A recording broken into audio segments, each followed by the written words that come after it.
Welcome back to the Mad Genius Thesis. I'm so glad you're here with us. Ready for another deep dive? Absolutely. Always ready to explore these intriguing connections. Today, we're tackling Jeanne Ellen Petrolle's Dancing with Ophelia. Oh, this one is fascinating. Trust me. It really seems to get at the heart of this whole creativity and mental illness thing, especially for women. I was thinking about that too, and how Petrolle uses her own experiences in such a powerful way. Right. Like right from the start, she throws you into this really intense story. 16 years old, hospitalized, chronic cough. And the doctors, they think it's asthma, but it's not. Turns out it's pneumonia. But the whole experience is almost like a premonition, you know? Yeah, like this foreshadowing of her later struggles. Okay, so fast forward a few years, and Petrolle has a full-blown breakdown. Obsessed with morphine, the band. Oh, wow, morphine. Yeah, and just using substances like a lot of caffeine, marijuana. Chain smoking, tons of anxiety about the future. I mean, you can just feel it, that kind of pressure cooker situation. Totally. And then, of course, comes the hospitalization. And that bipolar diagnosis. But here's the thing. Yeah. Petrolle, she doesn't just accept this diagnosis, as the be-all and end-all. Right, right. She's skeptical. Like, is it really just a chemical imbalance? Or is there something more going on? She starts looking for answers, and it leads her to literature. It's like she's searching for a language to describe what she's going through. Yeah, exactly. And she finds it in the works of these artists and writers who also struggled with what we might call, well, madness. She calls it embracing the poetics of madness. Embracing the poetics of madness. Okay, now that sounds kind of, I don't know, romantic. It does, doesn't it? But I have a feeling it's more complex than that. Oh, it is. It definitely is. It's not about, like, glamorizing mental illness or anything like that. Okay. So then what is it about? It's about acknowledging that these experiences, as difficult and painful as they can be, Yeah. they also can hold meaning and even transformative potential. It's like looking for the story within the chaos, right? Exactly. Finding those patterns, those symbols that connect us to something bigger. I like that. And so Petrolle, she uses this lens, this poetics of madness lens, to understand her own breakdown. Okay. And how does that work? Well, she connects it to this idea of going feral, this kind of rebellion against those societal norms. Going feral. She's drawing these parallels between her own experience and the lives of those modernist artists, the writers who challenged conventions. Oh, right, like Leonora Carrington. Leonora Carrington, exactly. Running off to join the Surrealists. And those women of the Harlem Renaissance pushing boundaries everywhere they went. Right. It's like they're saying, we're not afraid to break the rules. We're going to explore the edges no matter what. And Petrolle sees her breakdown as a similar kind of rebellion. Like she's breaking free from all those constraints she felt in her own life. That's a bold statement. It is, but she backs it up. She goes deep into literature. She even makes this connection back to ancient Greece with Euripides' play, The Bacchae. Wait, the Bacchae. Right. Those women who leave their homes and just run wild in the forest, worshiping Dionysus. Exactly. And Petrolle, she's seeing this connection between their pursuit of ecstatic experience and her own, yearning for liberation. So like this urge to break free, to escape the ordinary. It's not new. It's been around for centuries. It's a part of us, So we're starting to see how Petrolle uses literature not just to escape, but to really grapple with her own experiences. Yeah, and it gets even more interesting because she then goes into this concept of mad love. Mad love, what's that all about? Think intense, all-consuming passion, the kind that borders on obsession and even delusion. Whoa. She uses Andre Breton, the surrealist, as an example, his relationship with Nadja. Refresh my memory. Breton, he falls head over heels for this, eccentric woman, and their connection, it's electric, intense, but unstable and ultimately destructive. Okay, I see where this is going. Petrolle's seeing parallels between Breton's mad love and her own experience with morphine. Right. That intense connection fueled her obsession with the band and, contributed to her breakdown. But here's the thing. She doesn't just lump it all together. She makes a distinction between mad love and the religious delusion she experienced during that same time. She's saying they're not the same thing. She's arguing that feeling this deep connection to the universe, it isn't necessarily the same as being clinically delusional. Oh, that's fascinating. So she's not saying she lost touch with reality, but rather that she was finding a heightened meaning in everyday life. That's it. She even compares it to this idea of lectio mundi, which is like reading the world. It's a practice used by theologians, finding signs and messages from a higher power in, well, just everyday things. Okay, so instead of random events, she's seeing patterns, connections, something speaking to her on a deeper level. Exactly. But I'm curious, how does she tell the difference, between that and a hallucination or something? Well, she talks about the specificity of the signs, the messages she was receiving, how they resonated with her own personal experiences and beliefs. So they weren't just random images or voices. They actually had meaning for her. Right. There was a coherence, a logic within her own internal world. That's really interesting. So even within these experiences that might be labeled as madness, there can be this sense of order that we from the outside might not see. Exactly. It goes back to that idea of the poetics of madness, looking beyond the surface, searching for deeper meaning. So we've got personal experience, literary analysis, and now even this spiritual dimension. But how does this all connect to this mad genius idea, the creativity and mental illness link? Well, Petrolle, she argues that all that energy and focus that comes with mad love, it can actually be channeled into intellectual pursuits. Oh, so like instead of fixating on a person, you take that energy and pour it into a research project or a creative endeavor. Exactly. She calls it passions of the mind. Passions of the mind. Huh. Interesting. And does she have any, like, real-life examples of this? She does. Remember her fascination with the painter Remedios Varo? Oh, yeah. She was completely captivated by Varro's work, all that surreal, dreamlike imagery. Right. And that passion, it became a driving force in her life. It led her to create a documentary about Varro, and through a series of, let's say, fortunate events, she actually met Leonora Carrington. Wow. No way. The Leonora Carrington? The one and only, who was very close to Varro. So this passion of the mind, it led to real-world encounters, creative accomplishments. That's amazing. So these intense interests, even if they come from, well, what we might consider madness, they can be incredibly productive. Absolutely. It's Petrolle challenging us again, to rethink what we think we know about mental illness. Instead of just seeing it as a deficit or a disorder, we need to consider its potential. Exactly. Okay, so we're seeing how this mad genius idea starts to take shape, but I'm guessing there's another side to this, right? Of course. There's always another side. Because not every experience of, let's call it madness, leads to these breakthroughs. Yeah. Sometimes it leads to real suffering. You're absolutely right.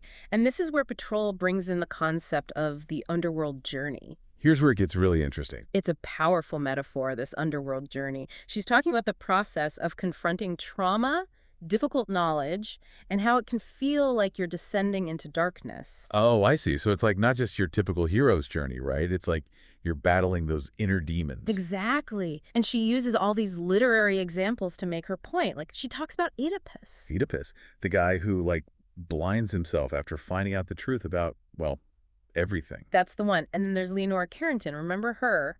Petrolle goes into her descent into madness, too. Right. Carrington, she wrote that book down below about her experience in the institution, right? Exactly. And it was traumatic. I mean, labeled as a mad by, the doctors. Like, she was literally thrown into this underworld. Forced to confront the darkest parts of herself. Wow. But here's the thing, Carrington, she comes out of it transformed. So she uses her art to process it all. Yeah. Turns her descent, as you called it, into a source of creative power. Right. That's where this whole mad genius idea gets really tricky, right? Because, I mean, not everyone who goes through something like that comes out stronger. You're right. And Petrolle, she doesn't shy away from that. She acknowledges that there's no guarantee with these underworld journeys. So some people, like Carrington, they find a way to integrate those experiences, but others, well, they get lost in the darkness. Exactly. And it's like, how do you know which path you'll take? It's like that fine line between, well, genius and madness. And it leads to another concept Petrolle explores, the dark night of the soul. Dark night of the soul. Okay, that sounds pretty intense. It is. It's a term that comes from Christian mysticism, and it refers to those times of, deep despair, loss. When it feels like there's no meaning left, like you're just totally empty. That's it. And Petrolle, she uses Juna Barnes's novel Nightwood to explain it. Nightwood. Now, that's a book I haven't read in a while. It's a masterpiece for sure, but it's also, well, bleak. Bleak how? It's all about addiction, obsession, this search for meaning in a world that just feels, I don't know, lost. Okay, so we're talking heavy stuff here. But how does it connect to this dark night of the soul idea? Well, for Petrolle, the novel captures that sense of despair that can come with these dark nights. The characters, they're trapped in these cycles of self-destruction, looking for love and meaning in all the wrong places. Yeah, and the language, the imagery, it's disturbing. The whole tone is one of just disillusionment. So if Nightwood is so bleak, like you said, why is Petrolle even bringing it up? Especially in this context of the mad genius idea. Because even in all that despair, even in the bleakness, she sees a connection to creative transformation. Wait, so even in those dark nights, there's a chance for something positive? She thinks so. She points out that Barnes herself, I mean, think about it, she wrote Nightwood, but she eventually found some stability in her life. Oh, right. She kept writing, kept creating. Exactly. So it's like these dark nights, they can be this crucible. They can either, destroy you or forge you into something stronger. Like a trial by fire. That's a good way to put it. And she actually uses this metaphor of burning alive and then rising from the dead. Whoa, okay. That's powerful. To show this, duality, this back and forth. I get it. Like, she talks about Joan of Arc, right? Literally burned at the stake. Yeah. But now she's the symbol of courage, faith. Right. And then there's that Carl Dreyer film, The Passion of Joan of Arc. The imagery there, it's both agony and ecstasy. Intense. Like there's this transformative power in suffering. It's like alchemy turning pain into something beautiful. But it's not a guaranteed outcome, right? Some people get burned and others rise. Exactly. And Petrolle, she gives all of these examples. Like she contrasts Sylvia Plath and Virginia Woolf. They both, they succumbed to mental illness. But then there's Janet Frame. Oh, Janet Frame, yeah. Yeah. Challenged her schizophrenia diagnosis and became this amazing writer. It's inspiring, isn't it? It shows you how those labels, they can be so limiting. And that even within madness, there's a whole spectrum of experience potential. But what about Zelda Fitzgerald? She was talented, right? But she also struggles so much, and it felt like she was always in her husband's shadow. Zelda's case, it's complicated, and it brings up this whole issue of women and how they navigate creativity and mental illness. It's like her art was dismissed, or people said it was her husband's influence, not her own. And her struggles, they were used against her. It's tragic, how women's voices have been silenced, marginalized. Even in art, where you'd think there'd be more freedom. Exactly. And this is where, going back to Petrolle, she talks about those paradigms, how they shape our understanding of all this. Okay, paradigms. Can you break that down for me? She's saying that how we understand mental illness, it depends on, our cultural and historical frameworks, these paradigms. And they influence how we define it, diagnose it, treat it. Oh, okay. So like the mad genius idea, that's a paradigm, right? Yeah. Right. And while it might be insightful, it's also limited. Even dangerous. Because it romanticizes mental illness. Exactly. It downplays the pain, the suffering, and it can even be used to excuse harmful behavior. Like, oh, they're just a tortured artist. Exactly. So, Petrolle, she's pushing us to think critically about these labels, about how they impact how we understand mental health. She even mentions Thomas Saz and his book, The Myth of Mental Illness. That's a controversial one. You did. Is she saying mental illness doesn't exist? Not exactly. She's questioning how we define it, how we categorize it, because diagnoses, they change all the time, right? Yeah. And culture plays a huge role in how we understand all this. So, like, what's madness in one culture could be normal in another. Exactly. Like, she talks about depression in Japan. The rates went up after this ad campaign for medication that framed depression as, a disease of the soul. Wow. So even our understanding of mental illness can be manipulated by marketing trends. That's kind of scary. It is. And that's why, for Petrolle, this idea of an integrated approach to mental health is so important. We need to go beyond just the biomedical model. So it's not just about brain chemistry, genetics. Right. It's about the whole person. Social, emotional, spiritual. It's about treating the whole person, not just the symptoms. I like that. And this is where, Petrolle's own recovery is so interesting because, remember, she was diagnosed with bipolar disorder, took medication. Right. But she didn't just stop there. She found other forms of support, too. She talks about therapy, religious reflection, lifestyle changes. All of it. She found a lot of comfort in the Quaker community. The Quakers. Yeah, the Religious Society of Friends. It resonated with her spirituality. And then, to feed her adventurous side, she traveled internationally. So she sought out experiences that nurtured her whole self, her mind, body, spirit. Exactly. And one of the biggest things, she decided to go back to school to get her PhD, like reigniting this intellectual passion that she'd kind of put aside. Wow. So she really took control of her life. Yeah. And what happened? It led to a cascade of positive changes. She got her PhD, landed a tenure-track job, published books, became a mother. That's incredible. It's like those mad experiences. They were a catalyst for her to create this whole new fulfilling life. It shows you that recovery, it's not just about, getting rid of symptoms. It's about growth, finding a life that's true to who you are. And that healing can look so many different ways. Exactly. But what about medication? Petrolle, she doesn't say it's bad, right? Yeah, she doesn't completely dismiss it, does she? No, she acknowledges that it can be helpful, especially for those really intense symptoms. But she stresses that you need to understand the risks, the side effects. So finding that balance between medication and other ways of taking care of yourself. That's it. Finding what works for you, with your doctor's guidance, of course. Of course. And she actually decided to gradually stop taking medication herself, right? She did, but she emphasizes that this was her personal decision made with her medical team, and it's not for everyone. Right, you always have to talk to your doctor before making any changes. But it's interesting that she was able to find stability without relying on medication long term. It is, and it speaks to the power of those other approaches like therapy, spiritual practice, all of that. Okay, so we've covered so much. Going feral, mad love, underworld journeys, dark nights of the soul.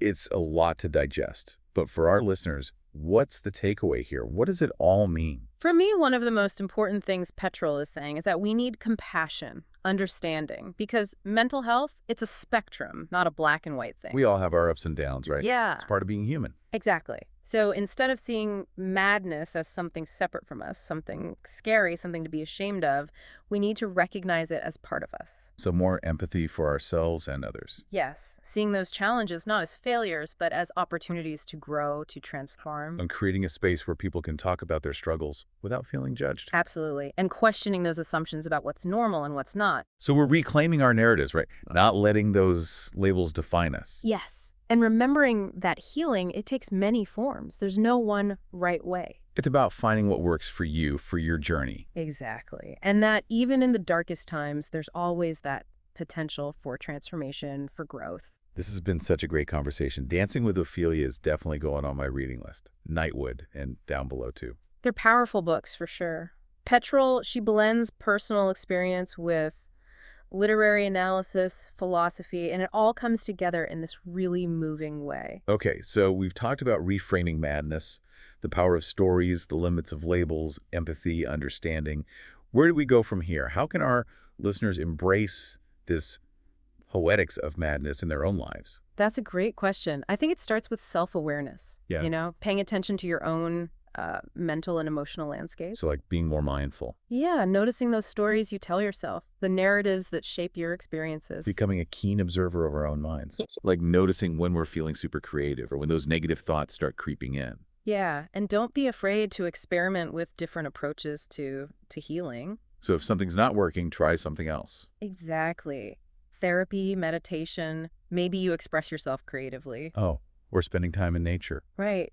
There are so many paths to well-being. It's about finding what works for you, what feels right. What feels authentic to your own journey. Yes. And remember that healing, it's not a destination, it's a process. Oh, that's so important.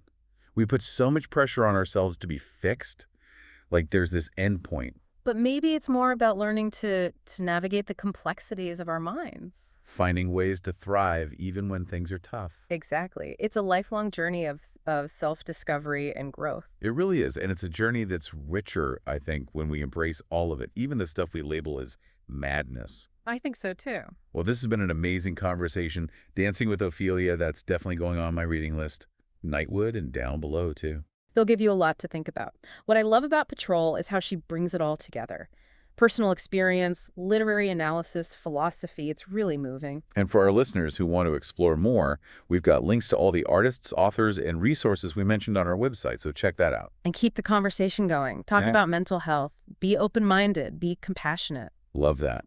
Well, thank you for joining us for another deep dive on the Mad Genius Thesis. It's been a pleasure. We'll be back next week with a new book and a new exploration of creativity and mental illness.